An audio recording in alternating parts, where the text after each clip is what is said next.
Ethan Cross nearly choked on his fancy drink.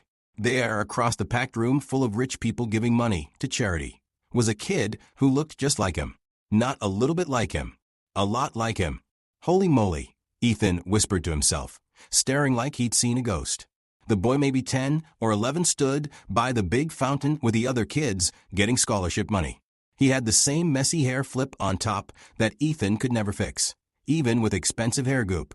The kid had the same crooked eyebrow too.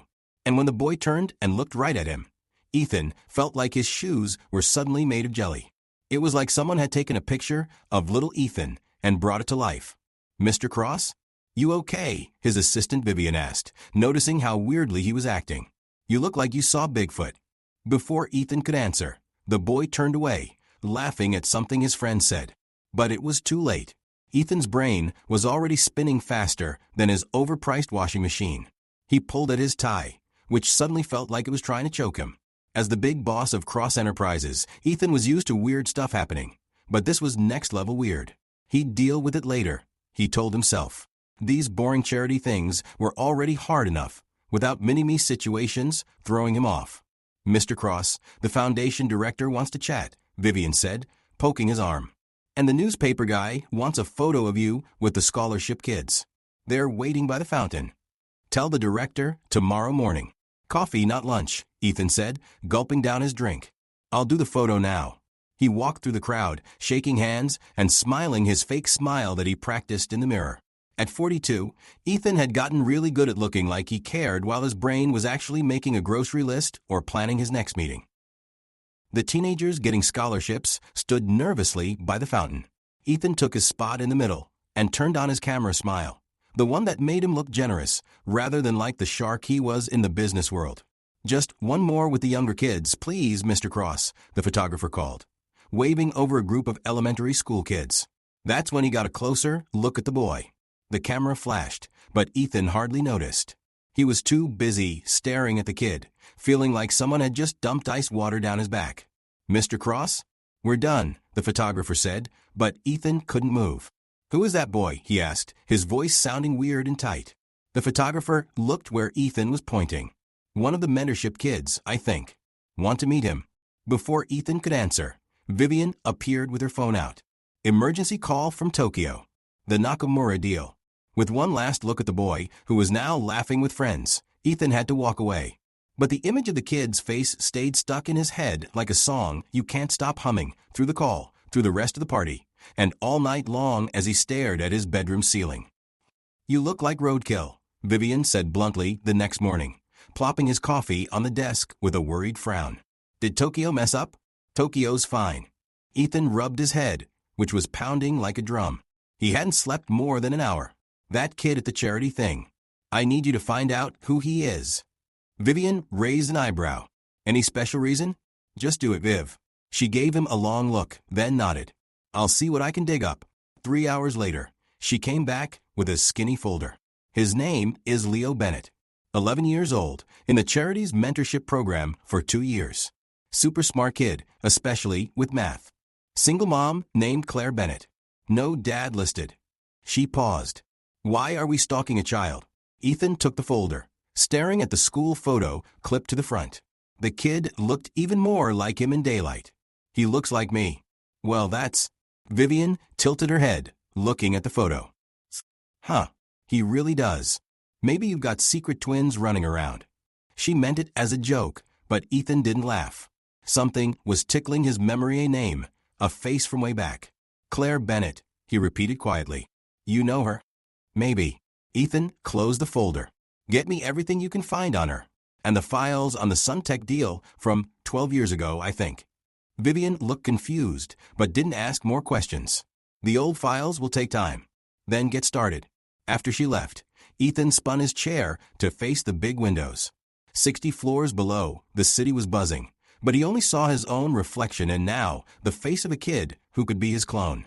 Claire Bennett. The name poked at a part of his life he tried hard to forget. Before his company got huge. Before his face was on magazine covers. Back when he was just a hungry young guy with a heart that could still get broken. 2 days later, Vivian wheeled in a cart of dusty boxes. "These were buried deep," she said. putting them on his conference table. Everything from the Suntech deal, like you asked. Legal stuff, letters, meeting notes. She hesitated. I also found Claire Bennett. Ethan looked up fast. She's a graphic designer, has her own small company in Brooklyn. Was married once, not married now. And yes, she worked at Suntech for a bit before you bought it. That's her, Ethan said quietly. There's something else. Vivian's voice was careful. Leo Bennett was born 11 years and 3 months ago. About 9 months after you finalized the Suntech deal. Ethan felt a chill run up his spine. Thanks, Vivian. That's all for today. After she left, he locked his office door and started going through the boxes. The Suntech deal had been one of his first big wins, a smaller tech company with good patents, but bad management. His company had swallowed it for way less than it was worth. It had put him on the map as a tough but smart business guy. It had also been a blur of super long days, endless meetings, and paperwork. So much paperwork. Near midnight in the third box, buried among buyout agreements and asset transfers, he found it. A paper he had no memory of signing. Yet there was his signature, scribbled at the bottom with a date that matched perfectly with the final days of the deal. Termination of parental rights and responsibilities. The words seemed to pulse on the page like a neon sign. Below them, Claire's signature, pretty but shaky. And a note, handwritten. Asterisk, I won't let our child become a bargaining chip or a bother. Make your choice, Ethan. The company or us. Since I already know your answer, I'm making it easy. Sign this, and we're done. Forever, asterisk. Ethan fell back in his chair, memories flooding in like a broken dam. Claire, beautiful and fierce, challenging him at every turn during negotiations. Their unexpected connection, hot and heavy. Secret meetups, promises whispered in the dark. And then the final days of the deal, when he'd been so focused on closing the sale that he'd signed away his own kid without even reading the paper? Good grief, he whispered, staring at his own signature. What kind of jerk does that? He'd been so ambitious, so laser-focused. Papers had been flying across his desk so fast that he must have signed it without knowing what it was. Or maybe some part of him did know and chose to forget, to file it away with all the other collateral damage of his climb to the top. He laughed bitterly to himself. Wow, cross, signing away a kid without noticing? New level of workaholic. The joke landed with a thud in the empty office. Outside, the city lights blurred as he stared into the night, the weight of what he'd discovered sitting on his chest like an elephant. He had a son, a boy who had his blood, his face, his DNA growing up without him, never knowing him. And worst of all, he'd allowed it with his own signature. The memories came in jumbled flashes all night. Claire's laugh, low and real. The way she challenged his business tactics during meetings, not scared of his growing reputation. How they'd argued passionately about ethics in the boardroom, then fallen into bed after hours, their connection making no sense but feeling so right. She'd been different from anyone he'd ever met, smart, principled, and unwilling to sell out for success. During the wild weeks of their fling, she'd made him question everything about the path he was taking. Then came the final week of negotiations. Suntech's execs making last-minute demands. His team working day and night. The board breathing down his neck. And Claire, showing up in his office late one night, her face pale, saying they needed to talk. He'd barely looked up from his papers. Not now, Claire. Whatever it is, it has to wait until after the signing. Her voice tight with emotion. It can't wait, Ethan. I'm pregnant. The memory hit him like a baseball bat to the gut. He'd frozen, staring at her with shock that quickly turned to calculation. A baby. Complications. Possible scandal. Distraction from the deal. We'll figure it out later, he'd said, already turning back to his papers. I just need to get through this week. The look on her face, disappointment, but not surprise. Like she'd expected exactly that response. She'd walked out without another word. The next time he saw her was at the final signing. She'd handed him a paper along with the others, her eyes cold. Just one more signature, she'd said, and he'd signed without reading. His mind already on the press conference scheduled for that afternoon. 2 days later, she was gone from Suntech. He'd sent flowers to her apartment, called her once or twice, then let himself get sucked into the next deal, the next challenge. Eventually, she became just another faded memory from his climb to the top. Except now that memory had a face. Leo's face. His son's face. Dawn found Ethan still in his office, looking like something the cat dragged in. When Vivian arrived at 7, he was already on his second pot of coffee. "Cancel everything today," he told her. "And get me Claire Bennett's address." Vivian's eyes widened at his appearance. "Ethan, what's going on? What did you find?" He rarely shared personal stuff with his assistant, but after 11 years of secrets, he needed to say it out loud. "Leo Bennett is my son." To her credit, Vivian didn't gasp or demand details. She simply nodded, her efficient brain already processing what this meant. "And you're going to see them today?" "Yes." "Maybe take a shower and change clothes first," she suggested tactfully. "And perhaps approach this carefully? 11 years is a long time." Ethan ran a hand through his messy hair. "Get me the address, Viv, and clear my calendar for the rest of the week." 4 hours later, showered and changed, but still nervous as a cat in a dog park, Ethan sat in the back of his fancy car, watching Brooklyn brownstones go by. He'd practiced what to say a dozen times, but each attempt sounded lamer than the last. The car pulled up to a modest but nice building in Park Slope. He told his driver to wait, then stood on the sidewalk for a long moment, trying not to chicken out. The buzzer for apartment 3B read Bennett. He pressed it before he could lose his nerve. A woman's voice, slightly fuzzy through the intercom, but achingly familiar. "Yes." 11 years vanished in a flash. "Claire," he said, his voice suddenly rough like sandpaper. "It's Ethan Cross. I need to talk to you." A long silence followed, so long that he thought she might have just walked away. Then the door buzzed, letting him into a small, clean lobby. He climbed to the 3rd floor, his heart pounding like he'd run up 10 flights instead of 3. At 3B he paused, straightened his tie nervous habit and knocked. The door opened, and there she was. Claire Bennett had only gotten prettier with age. Her dark hair was shorter now, cut in a sleek bob that framed her face. Small lines had appeared at the corners of her eyes, but they only made her more beautiful. She wore simple jeans and a gray sweater, no makeup so different from the power suits she'd worn at Suntech, yet somehow more herself. For a moment, they just stared at each other, the weight of 11 years and unspoken words hanging between them like a heavy curtain. "Why are you here?" Claire finally asked, her voice carefully controlled like she was walking on thin ice. "I saw Leo," Ethan said simply, "at the Children's Future Foundation thing." Her face went a bit pale. "And he looks like me." She leaned against the doorframe, arms crossed over her chest like armor. "Took you long enough to notice?" "I didn't know, Claire." The words tumbled out. "The paper you had me sign, I didn't read it. I didn't know you were giving away a child. Our child." A flash of real shock crossed her face, followed quickly by anger. "You're telling me you signed away your parental rights without even reading what you were signing?" Put that way, it sounded even worse. "I was focused on the merger. There were hundreds of papers dash." "Save it," she cut him off, her voice icy. "Even if that's true, which is almost too pathetic to believe, you didn't look for me afterward. You didn't ask questions when I disappeared. 11 years, Ethan. 11 years without so much as a phone call."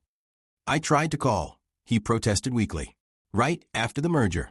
You didn't answer." Claire laughed, a short, bitter sound. "2 calls. 2 bunches of flowers. That was all the effort you made." She shook her head. "I knew exactly who you were and what mattered to you. I didn't make Leo a secret his birth was registered. My address hasn't changed in 10 years. You could have found us any time if you'd bothered to try." Ethan had no defense against the truth of her words. "You're right," he admitted. "I should have done more. But I'm here now because I want to know my son." Something dangerous flashed in her eyes. "You don't have to just show up and play dad because you're bored with your perfect life. That's not what this is about, dash." The door slammed shut mid-sentence, the sound echoing in the hallway like a gunshot. Ethan stood there, stunned. He raised his hand to knock again, then let it fall. What had he expected? A warm welcome? Forgiveness? He'd abandoned them on purpose or not. The result was the same. "Okay," he whispered to himself, staring at the closed door. "That could have gone better." He turned and walked slowly back down the stairs, each step heavy with the weight of his mistakes. In the lobby, he paused, pulled out a business card and wrote on the back, "Asterisk, I understand why you're angry. I don't deserve forgiveness." But if you ever change your mind about letting me meet Leo, I'll be waiting, asterisk. He slipped it under her door before leaving. For 3 days, Ethan waited. He went through the motions at the office, attended meetings, signed documents, reading each one carefully now, but his brain was elsewhere. With every ping of his phone, he hoped for a message from Claire.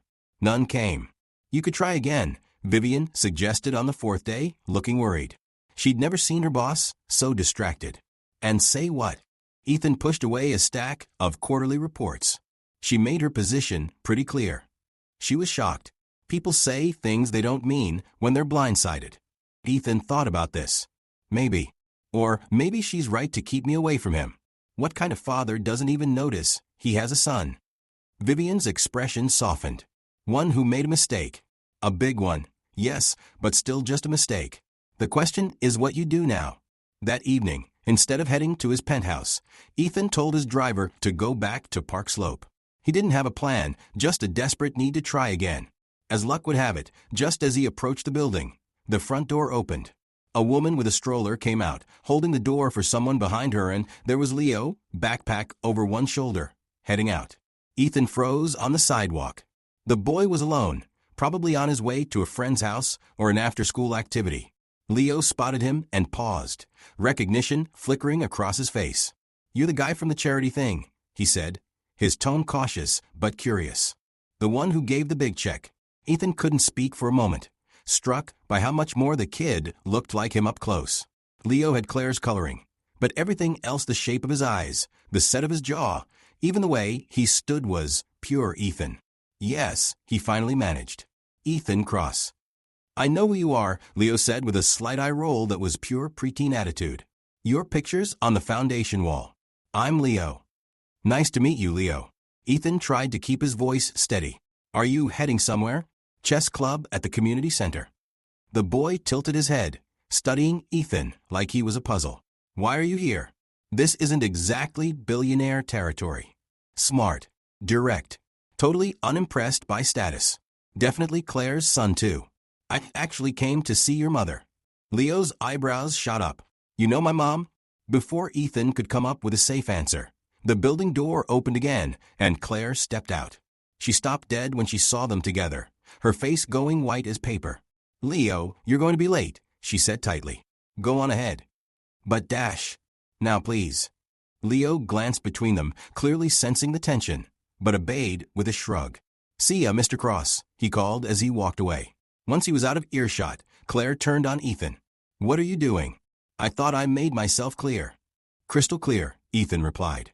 "But I'm not giving up that easily. Not this time." "There is no this time, Ethan. You lost your chance 11 years ago." A couple walked by, looking curiously at them, and Claire sighed in frustration. "Let's not do this on the street." She turned and went back inside, not checking to see if he followed. He did, of course, relief washing over him at this small opening. Inside her apartment, a cozy space filled with books, art, and signs of a well-loved kid, she turned on him again. "What exactly do you want?"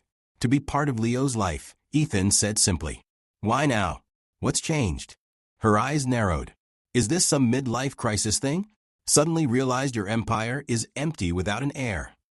The accusation stung, partly because he'd asked himself the same questions. "It's not that. Seeing him, it was like seeing myself at that age. It hit me hard, Claire. Made me realize everything I've missed." "Things you chose to miss," she corrected. "I didn't know about him." "You didn't want to know." Claire's control finally broke. "You walked away from us before he was even born. You chose your precious company, your deals, your money over the possibility of us. Over even listening to what I had to say that night." Ethan flinched at the raw pain in her voice. "You're right," he admitted quietly. "I was selfish and blind. I put the business above everything else. Above you." His honesty seemed to take some of the fight out of her. She sat on the couch, suddenly looking tired. "What do you expect to happen here, Ethan? You think you can just walk into Leo's life and everything will be perfect?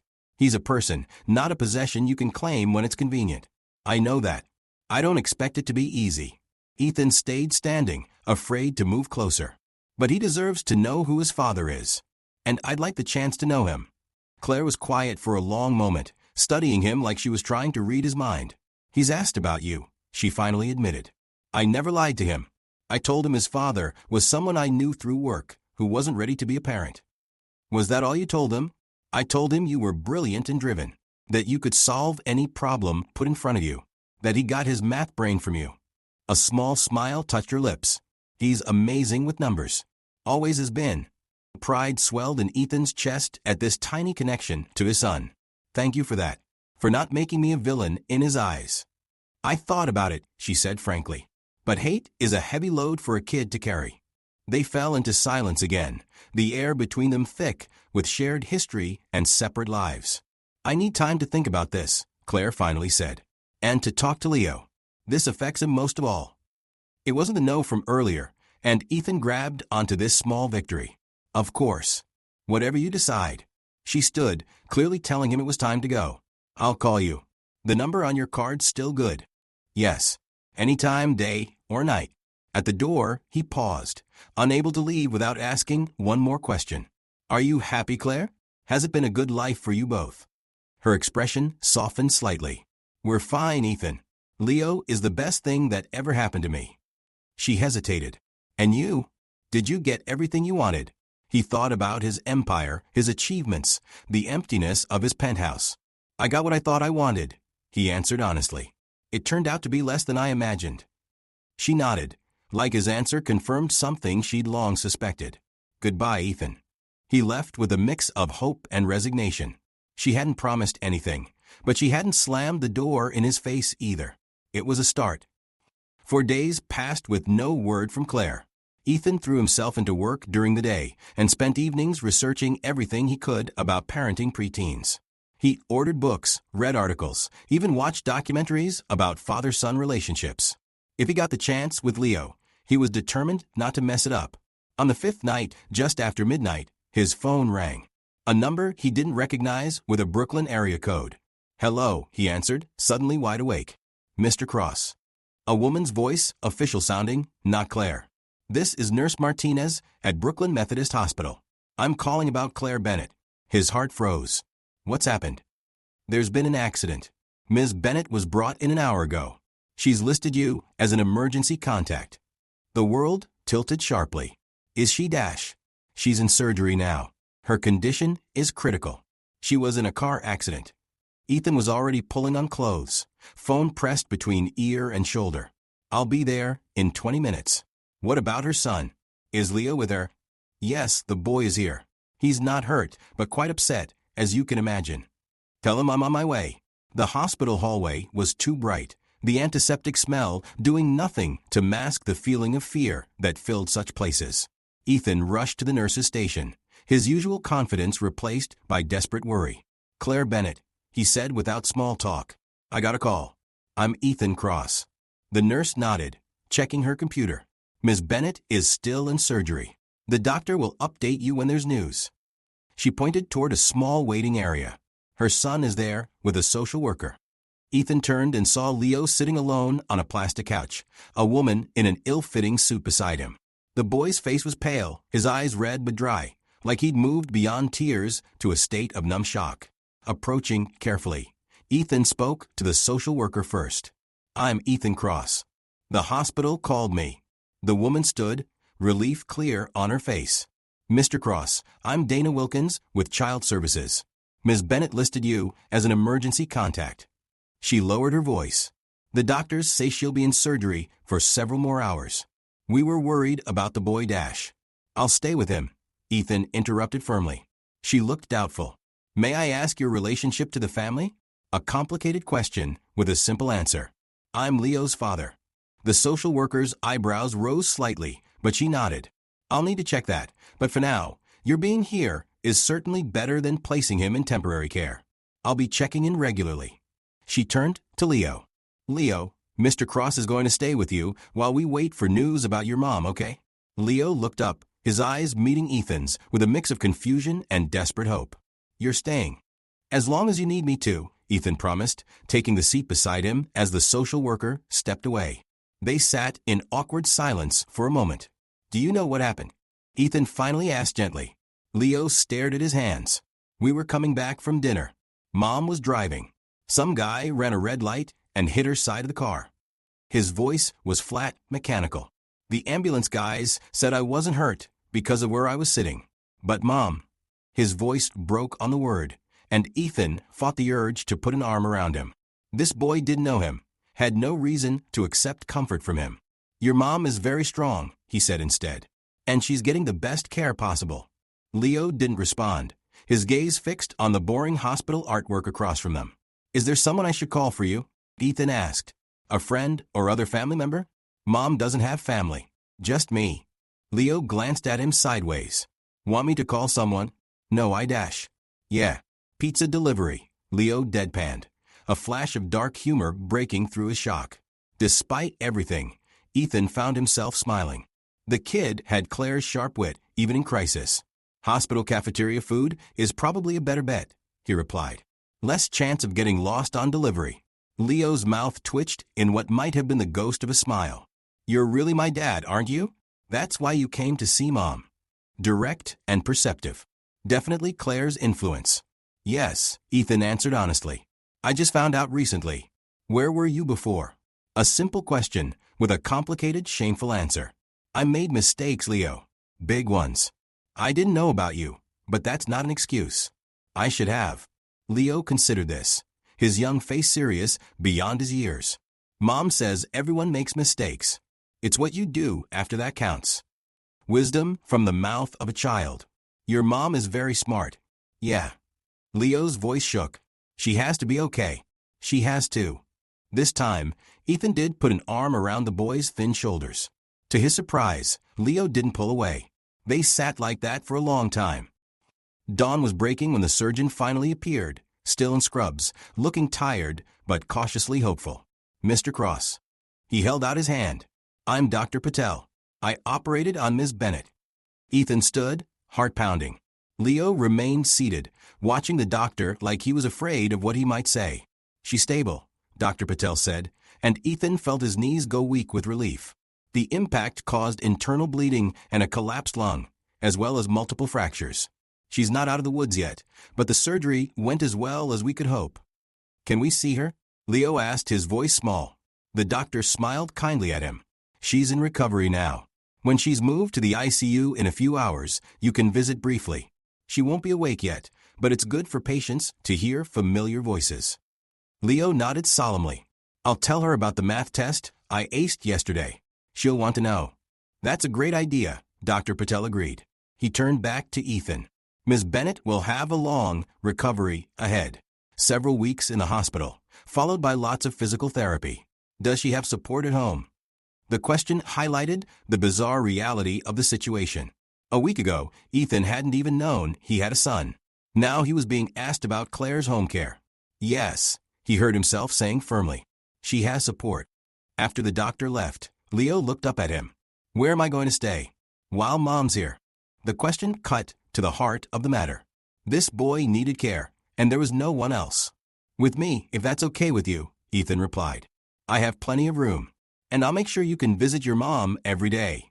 Leo studied him with that unervingly direct gaze. I don't even know you. I know, but I'd like to change that. The boy considered this, then nodded slowly. I guess that's okay. Better than stranger foster people.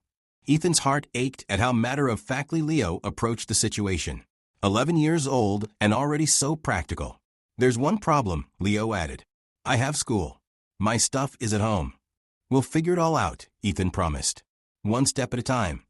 Social services had to be convinced, paperwork filed, emergency guardianship arranged.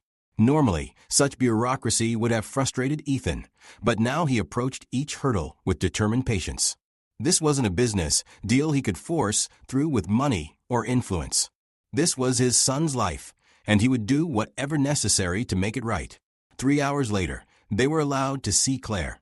She lay pale and still among a tangle of tubes and monitors, her breathing helped by a ventilator.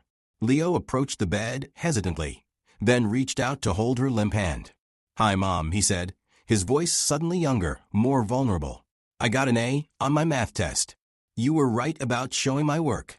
He swallowed hard. You need to wake up soon, okay? The doctor says you're going to be fine, but you have to rest first. Ethan stood back, giving him space, his chest tight with emotion. Seeing them together made everything real in a way nothing else had. This was his family, a family he'd never known he had, a family that had existed without him for 11 years. He promised silently that they would never be without him again. Ethan's penthouse, cold and impersonal, suddenly seemed totally wrong for an 11-year-old boy. On their first night there, Leo stood in the vast living room, his small backpack clutched to his chest, looking lost among the fancy furniture and weird art. "You live here alone?" he asked, his voice echoing slightly in the open space. "Yes," Ethan replied, seeing his home through new eyes. No family photos. No evidence of hobbies or personal interests. Just a showcase of wealth and success, as sterile as a hotel room. "It's big," Leo observed. "Like a museum." Ethan searched for a defense, then gave up. "You're right. It's not very homey. We'll work on that." He showed Leo to the guest room, which at least had a bed, though nothing else that might appeal to a kid. "We'll get your things from home tomorrow," Ethan promised. "And maybe buy some other stuff you might want. Books, games, whatever you like." Leo nodded absently, sitting on the edge of the bed. "Can we visit Mom again tomorrow, too?" "First thing in the morning," Ethan assured him. "And I've arranged for her to have the best doctors monitoring her case." "Because you're rich?" The blunt question caught Ethan off guard. "Well, yes. I can make sure she gets excellent care. Mom says money can't solve everything." "She's right about that, too." Ethan smiled slightly. "Your mom is right about a lot of things." Leo yawned suddenly, the stress of the day catching up with him. Ethan realized he had no idea what a proper bedtime routine should be for a kid Leo's age. "Do you need anything? A snack or something to drink?" "I'm okay." Leo kicked off his shoes and lay back on the bed, not bothering to change out of his clothes. "Just tired." "All right. Sleep well. I'll be right across the hall if you need anything." Ethan backed out of the room, closing the door partway, then stood in the hallway, momentarily overwhelmed. He was responsible for a child, his child, a boy who needed proper meals, clean clothes, comfort, guidance.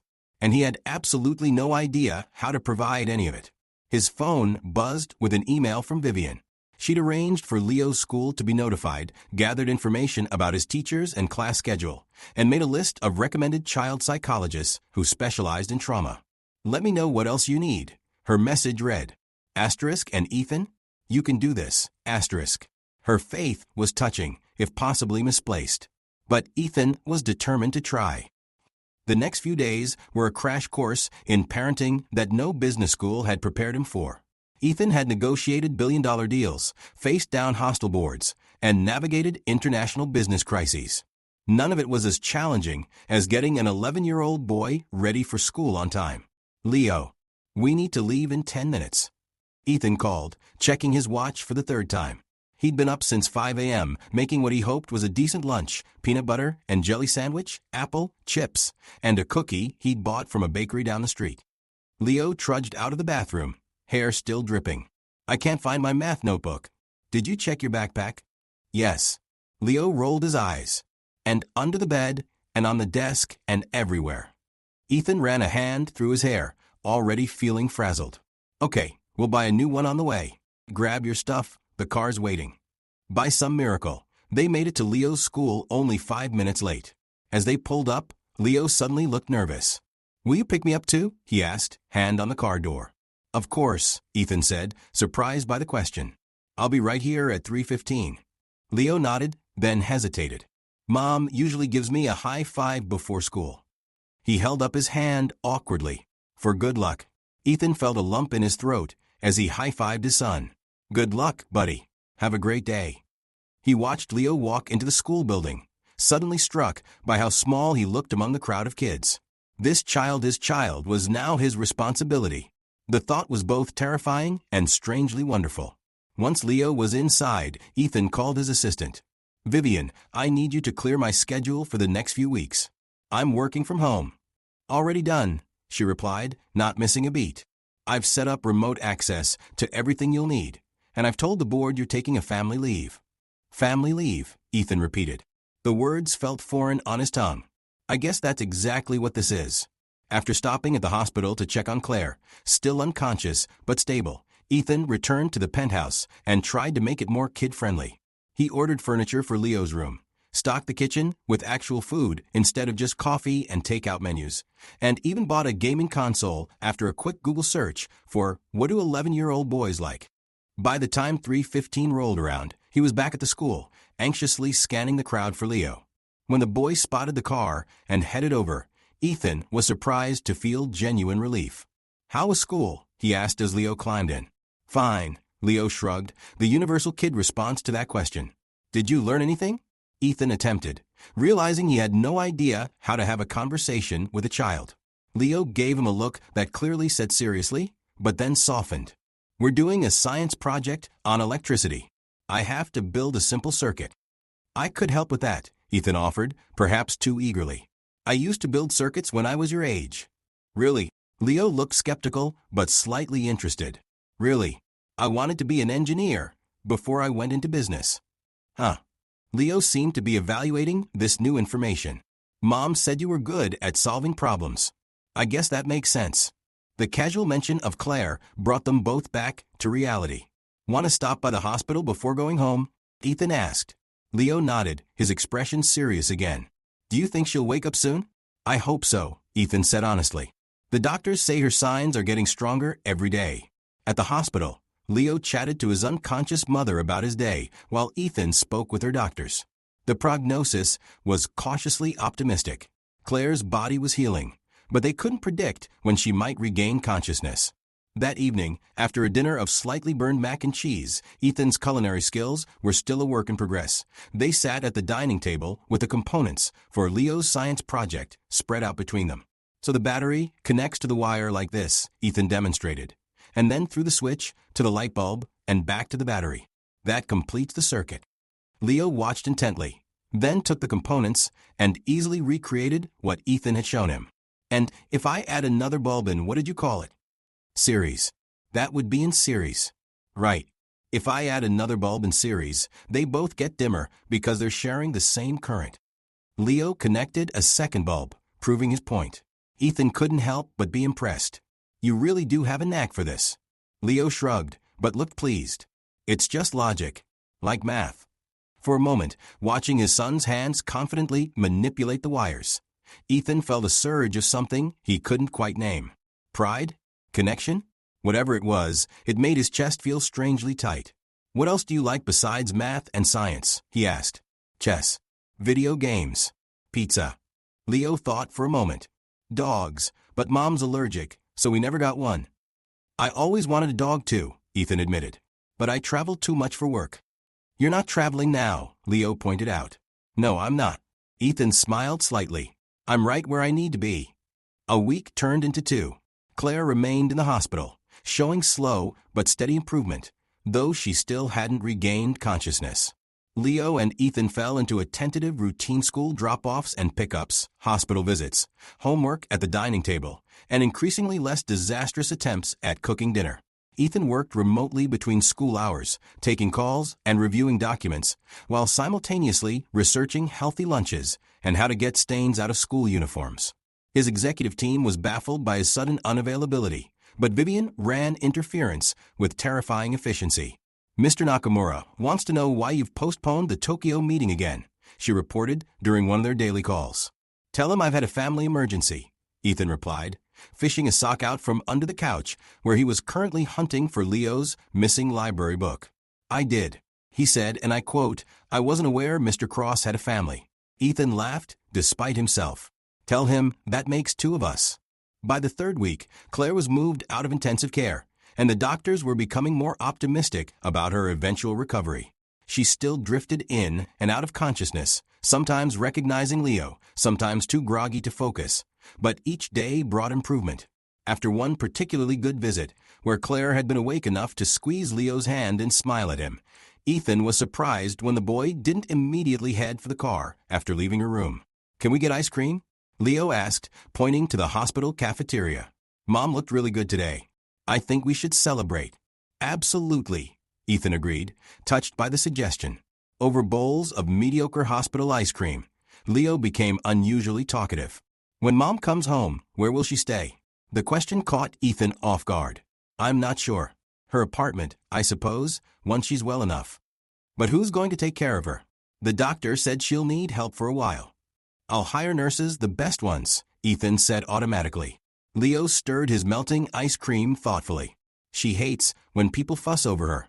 She won't like strangers helping her shower and stuff. The thought of Claire's discomfort made Ethan frown. What do you think would be best? Leo looked up, his expression serious. I think she should stay with us. Your place has an elevator, and it's big, and I could help too. Ethan felt his heart skip a beat at the casual way Leo said us, as if they were already a unit, a team. Would you be okay with that? Her staying at the penthouse? Yeah. Leo shrugged. It makes sense. And maybe she'd like it better now that it doesn't look like a furniture store anymore. Ethan laughed. Over the past weeks, his sterile penthouse had indeed transformed. Leo's schoolbooks and projects were scattered on tables. Colorful throws and pillows softened the sleek furniture, and the refrigerator was now covered with Leo's school papers, held up by ridiculous zoo animal magnets they'd bought on a whim. I'll talk to her about it when she's feeling better, Ethan promised. A few days later, that opportunity came. Ethan was sitting beside Claire's hospital bed while Leo was at a friend's house working on a school project. Claire was having one of her better days, alert enough to hold a real conversation. The doctors say you're doing remarkably well, Ethan told her. They're talking about discharge planning in another week or two. Claire tried to shift position, wincing slightly. Even with the pain medication, her broken ribs and surgically repaired internal injuries made any movement uncomfortable. I've been thinking about that. My apartment has a lot of stairs. Leo had the same thought, Ethan said. He suggested you might want to stay at the penthouse while you recover. There's plenty of room, an elevator, and we could set up everything you need on one level. She looked at him with surprise. We, Leo and me, Ethan clarified, feeling strangely nervous. He's been staying with me since the accident. He's amazing, Claire. You've done an incredible job with him. A small smile touched her lips. He's a good kid. How are you two getting along? Honestly, better than I had any right to expect. He's patient with me, which is generous considering I'm still figuring out basic parenting skills like not burning toast and remembering school supplies. Claire's smile widened slightly. It's a steep learning curve. The steepest. Ethan leaned forward. But Claire, I wouldn't trade a minute of it. Getting to know Leo, it's been the most incredible experience of my life. She studied him for a long moment. You've changed. I hope so. So, this offer for me to stay with you both. Is it just for Leo's sake? Ethan hesitated, not wanting to push too hard, too fast. It's for all of us. Leo needs you. You need recovery time in a suitable place. And I'd like the chance to help, if you'll let me. Claire was quiet for a moment, her expression thoughtful. I'll think about it, she finally said. It wasn't a yes, but it wasn't a no either. Ethan counted it as progress. 2 weeks later, after intense negotiation with doctors, insurance companies, and Claire herself, who proved to be just as stubborn as Ethan remembered, they finally had approval for her discharge. Leo was beside himself with excitement, rushing around the penthouse, making sure everything was perfect for his mother's arrival. Do you think she'll like the flowers? He asked, adjusting a bouquet on the coffee table for the 5th time. Maybe we should have gotten yellow ones instead of purple. The purple ones are beautiful, Ethan assured him. And they match the pillows we picked out for her room. They had converted Ethan's home office into a bedroom for Claire, complete with an adjustable bed, comfortable seating, and a view of the park. Ethan had moved his work things to a corner of a living room, a change that would have seemed inconceivable a month ago, but now felt entirely right. When the elevator doors opened and Claire was wheeled in by a hospital orderly, Leo rushed forward, stopping just short of hugging her when he remembered her injuries. Mom, we got your room already, and Ethan got a special bed that goes up and down with a remote, and we made lasagna for dinner. Well, Ethan tried to make lasagna, but it came out weird, so we ordered one from that place you like in Dash.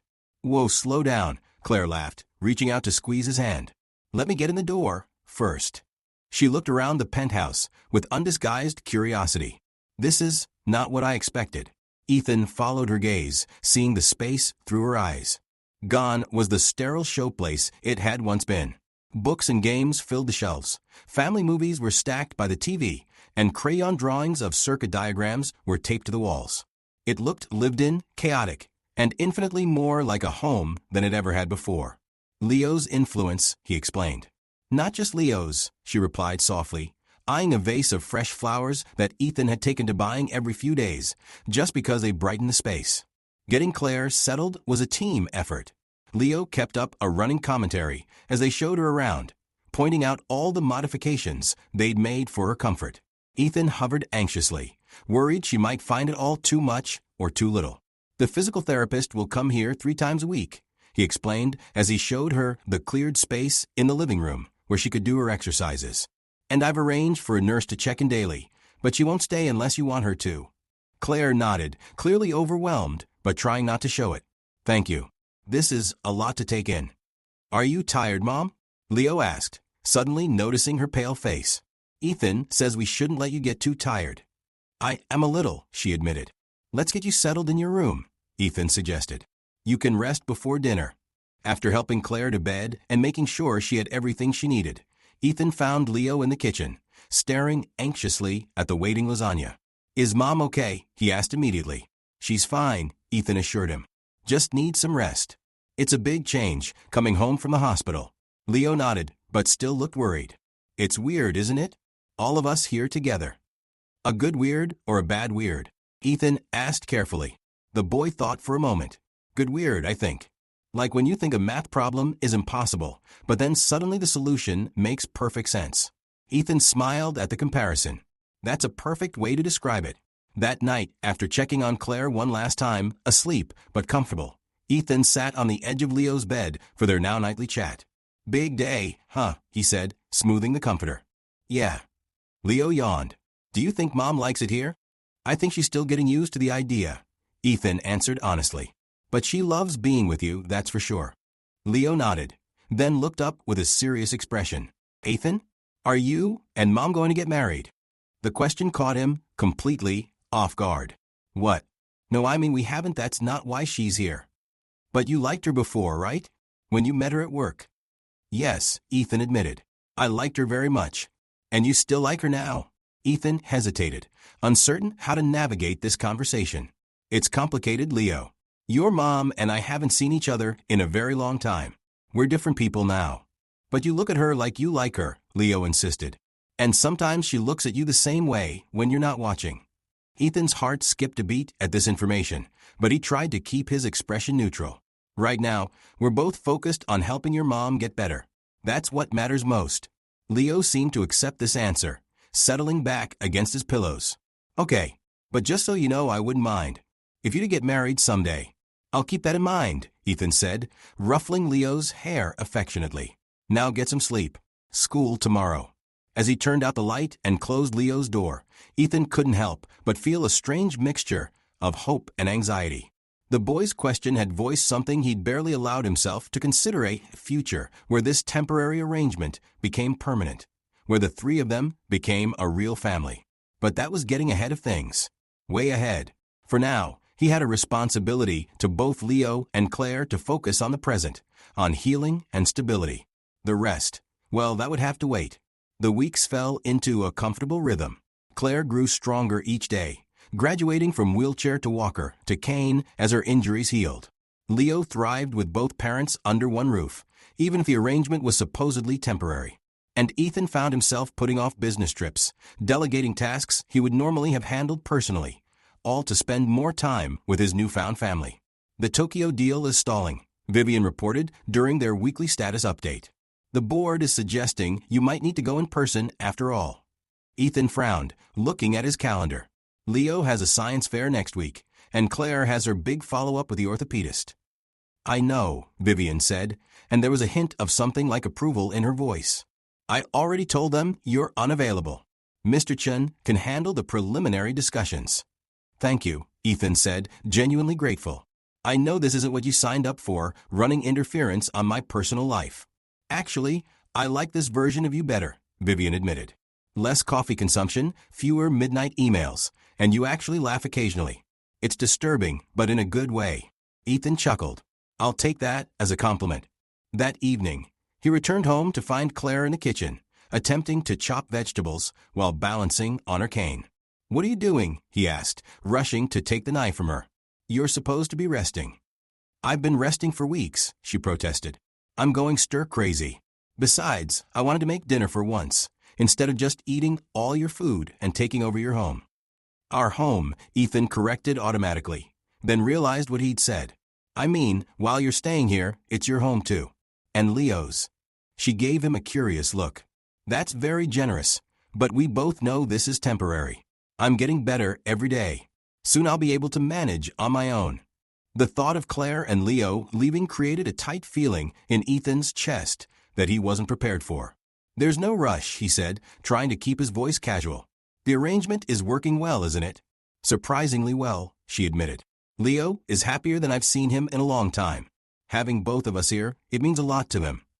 Just to Leo? Ethan asked quietly. Their eyes met, and for a moment neither spoke. There was something growing between them, something fragile and unexpected, built on shared concern for their son and countless small moments of cooperation and kindness over the past weeks. The moment was broken by the sound of the front door opening and Leo calling out, I'm home, and I got an A on my science project. Claire quickly turned back to the vegetables, and Ethan moved to greet Leo, the unspoken question hanging in the air between them. Later that night, after Leo was in bed, Ethan found Claire sitting on the balcony, looking out at the city lights. Despite the chilly evening, she seemed lost in thought, wrapped in a thick blanket. Penny for your thoughts? He asked, joining her.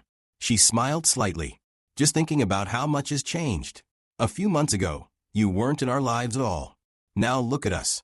Is that a good thing or a bad thing? He asked, echoing the question he'd once asked Leo. I'm still deciding, she said, but her tone was light. Though Leo is definitely voting for good. And you? She turned to look at him directly. I'm still getting used to this new Ethan. The one who makes school lunches and remembers doctor's appointments and cancels business trips to attend science fairs. I'm still getting used to him too, Ethan admitted. But I like him better than the old one. So do I, Claire said softly. They sat in comfortable silence for a while, watching the city below. Finally, Ethan gathered his courage to ask the question that had been on his mind for days. What happens when you're fully recovered? Will you and Leo go back to your apartment? Claire sighed. That's what I was thinking about, actually. The logical answer is yes, of course we will. That's our home. Leo has his school and friends nearby, and I have my business. But, Ethan prompted, hearing the hesitation in her voice. But he loves being here with you. He's blossoming with having both parents in his life. And the thought of taking that away from him now. She shook her head. It seems cruel. It doesn't have to be all or nothing, Ethan suggested cautiously. Even if you move back, I could still be part of Leo's life. We could work out a schedule, shared custody, or whatever you're comfortable with. Is that what you want? A custody schedule? The question made Ethan pause. What did he want? The answer came to him with surprising clarity. No, he said honestly. What I want is this. All of it. Coming home to both of you. Helping Leo with homework. Making sure you take your medications on time. Even the arguments about whether pineapple belongs on pizza. It absolutely does not, Claire interjected with a small smile. See? That. I want all of it. He took a deep breath. I want us to be a family, Claire. She looked at him with wide eyes. Ethan dash. I know it's sudden. I know we have 12 years of history, most of it not great. But these past weeks have shown me what my life could be, should have been all along. He reached for her hand, surprising himself with his boldness. I never stopped loving you, Claire. And I want to make things right. Claire didn't pull her hand away, but her expression was guarded. That's a lot to process. We can't just erase the past. I don't want to erase it. I want to learn from it and do better. He squeezed her hand gently. I'm not asking for an answer tonight. Just think about it. She nodded slowly. I will. The next morning, Ethan woke earlier than usual, slightly embarrassed by his emotional declaration the night before, but not regretting it. He'd meant every word, even if the timing might have been off. He found Claire already in the kitchen, sipping tea and reading something on her tablet. She looked up when he entered, a strange expression on her face. Morning, he said cautiously. Sleep okay? Not really, she admitted. I was thinking about what you said last night. Ethan's heart raced. And I think you're right, she said simply. About us being a family. Leo deserves that. And maybe we do too. For a moment, Ethan couldn't speak, couldn't believe what he was hearing. Are you saying dash? I'm saying I've spent 12 years raising our son alone, convincing myself I didn't need anyone else. But seeing you with him, seeing how naturally you've stepped into being his father, it's made me reconsider a lot of things. She set down her cup. And yes, Ethan, I guess I never stopped loving you either. Ethan moved toward her, hope rising in his chest. Can I dash? Are you two gonna kiss or what? Leo's voice came from the doorway, making them both jump and turn. The boy stood there in his pajamas, hair sticking up in all directions, a knowing grin on his face. Claire blushed furiously. Leo, how long have you been standing there? Long enough, he shrugged, walking to the refrigerator as if nothing unusual was happening. So are you guys, like, together now? Because that would be cool. Ethan and Claire exchanged looks, embarrassed, amused, and somehow relieved all at once. We're figuring things out, Ethan said diplomatically. Sure, whatever. Leo poured himself a glass of orange juice. Just so you know, I told my friend Jake that my parents live together now, and he thinks that's pretty awesome. With that bombshell dropped, he wandered back to his room, leaving Ethan and Claire staring after him in shock. Well, Claire finally said, a laugh bubbling up. I guess that's settled then. Guess so, Ethan agreed, stepping closer. So can I kiss you now or? Claire's answer was to rise on tiptoes, mindful of her healing injuries, and press her lips gently to his. It was brief, almost tentative, but it held the promise of so much more. We're really doing this, she whispered when they parted. We really are, Ethan confirmed, his heart fuller than he'd ever thought possible. All three of us. Spring turned to summer, and the penthouse underwent yet another transformation. Claire's temporary bedroom became her permanent one shared with Ethan. Her Brooklyn apartment was packed up, some items sold, others incorporated into their growing home. Leo's room expanded from guest quarters to a proper boy's domain, with space for his growing collection of science gadgets and chess trophies. Claire's graphic design business flourished as she worked from a corner of the living room that Ethan had converted into a stylish home office for her. Her medical recovery progressed from physical therapy to general fitness until only the faintest limp remained as evidence of the accident that had changed all their lives. One warm Saturday morning, as they prepared for a rare family outing to Coney Island, Leo's suggestion, immediately seconded by Claire, who insisted Ethan needed more frivolous fun in his life, Leo emerged from his room with a suspiciously innocent expression. So, he announced, I've been thinking. Ethan and Claire exchanged looks. Leo's thinking often led to elaborate schemes or unusual requests. About what, honey? Claire asked, packing sunscreen into a beach bag. About us. Being a family and stuff. He shifted from one foot to the other. It's been almost 6 months since the accident. Has it really been that long? Ethan mused, realizing how quickly time had passed in their new life together. Yup. And you guys are obviously happy and everything. So I was thinking. Leo reached into his pocket and pulled out something small and round. Maybe you should make it official. He placed the object on the kitchen counter with a flourish. It was a ring made from a twisted cereal box cardboard colored with marker and coated in clear tape to make it sturdy. Claire's hand flew to her mouth. Leo, what is that? It's an engagement ring, he said proudly. I mean, not a real one, obviously. But just to, get the ball rolling. He looked at Ethan expectantly. Just marry her already. I'm tired of all the tension. Ethan stared at the homemade ring, then at Claire's stunned face, then back at Leo. For a moment, he was speechless. Then, to everyone's surprise, including his own, he started to laugh deep, genuine belly laughs that seemed to release years of tension. What's so funny? Leo demanded, looking slightly hurt. Nothing, Ethan managed between laughs. It's just Dash. He reached into his own pocket and pulled out a small velvet box. Great minds think alike, I guess.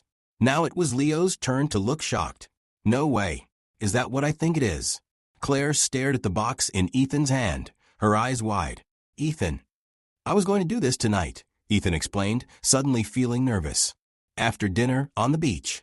I had a whole speech planned. You can still do the speech, Leo suggested helpfully. Or use mine.